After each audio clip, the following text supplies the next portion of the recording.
শেখ ডিজনারের মামলাটা মূলত একটা ফৌজদারি মোকদ্দমায়। তো এই মোকদ্দমাটা আমার যে ক্লায়েন্ট ভাবুল ভুইয়া, তার মাধ্যমে আমি যেটা জানতে পারলাম যে তার ছোট একটা দোকান আছে চাতলপাড় বাজারে। এই দোকানে সে কিছু লোন নেবে, সেই মর্মে যাদের সাথে তার মোকদ্দমা তারা ওই চাতলপাড় বাজারেই তাদের একটা এজেন্ট ব্যাংকিং আছে। ওইখানে তারা কিছু লোন নেওয়ার জন্য তার কাছ থেকে ওই খালি কয়টা চেমনি ছিল এবং 2-3টা স্ট্যাম্পও মনে হয় নিয়েছিল। ওই পরবর্তী সময়কালে তার এই লোনগুলি না দিয়া তাদের কাছে এই খালি চেকগুলি থাকলে ওই চেকগুলি তারা ব্যবহার করে অসৎ উদ্দেশ্যে বাবুলের বিরুদ্ধে আজকের এই চেক ডিজনার মোকদ্দমাটা দায়ের করে। এটা হচ্ছে আমার জানা মতে বাবুলের তথ্য অনুযায়ী এই মোকদ্দমার ইনফরমেশন। আর এই নিয়ে তাদের মধ্যে কিছু বাকবিতণ্ডা হয়েছে।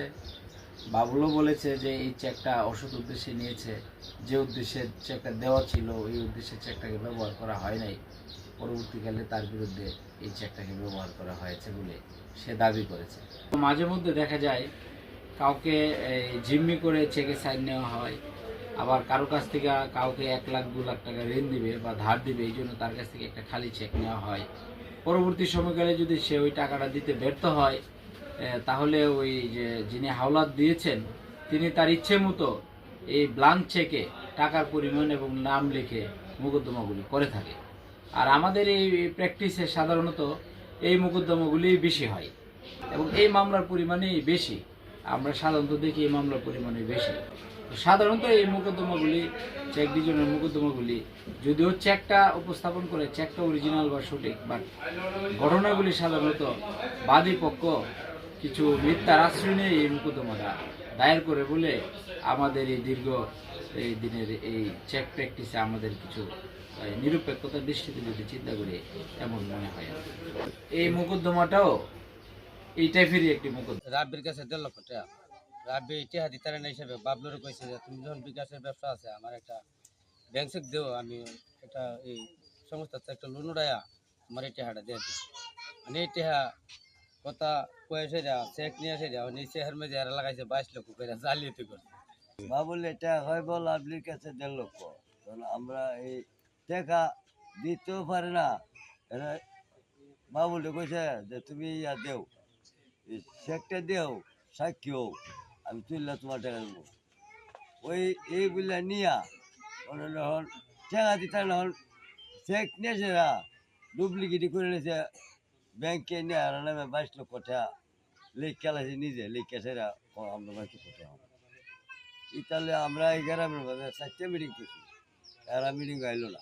আমার ছেলেরে মিথ্যা কথা কইয়া বিদেশে বই নিছে, নিয়ে শিখেছে, নিচে কইছে কিস্তি উড়ামো, কয়া নিয়ে সেরা 22 লাখ টাকা বিদ্যা এই শেখ বইয়ের মধ্যে উঠাই লেছে। উঠাই সেরা আমার সুকান্ত নামে মামলা মহদ্দমা করতেছে, কইরা সেরা এই কইরা সেরা এই আমার হুত্তরে গাই দিল, দিয়া সেরা আমার হুত্তরে মামলা দিল, আমার হুত্তরে রিয়াদ জ্বালাইছে, জ্বালা জ্বালাইছে। আপনারা জ্বালা করবেন না, দয়া করে করবেন, আপনারা বাঁচাইলে বাঁচান আর মারলে আপনারা মারুন।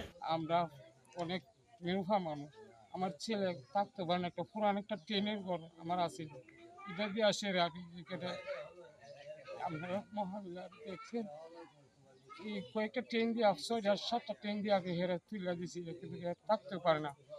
এইরকম অবস্থার মধ্যে আমরা কোনো সম্পদ নাই, আর আমরা আলাদা আছি যে এই কারণে এরা নিয়ে আসে বাসায় নিয়েছে এই চেকটা নিয়ে বাসায় নিয়ে আসে। আমরা কপালের মধ্যে আমার একটা দুর্নীতি লাগাইছে। আমরা কি করে কাম হোক, কি করে বাস্তবিক করবো এই দুনিয়ার মাঝে আমরা আর উপায় দেখতেছি না, আমরা সুস্থ একটা বিচার পাইতেছি না। 2-3টা মিটিং করলাম, মিটিং ডাকলাম, মিটিংয়ের মধ্যে কিন্তু আমরা সুস্থ বিচার পাই না। এই মিটিং ক্যাশ টাকা দিই 22 লক্ষ টাকা দিয়ে, 2বারে 22 লক্ষ টাকা। তো সে টাকা দিয়ে ব্যবসা করতেছে।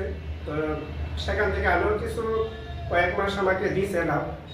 তো তারপরে যখন আমি তার কাছ থেকে আমার প্রফিটের টাকা চাইতেছি, সে আমার দিব দেন এটা করে সেটা আমার অনেক দিন যাবত করেছে।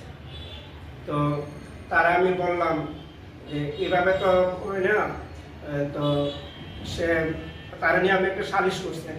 সালিশ করার পরে সে সালিশের মাধ্যমে স্বীকার হয়েছে যে টাকা দিব, টাকা দিব।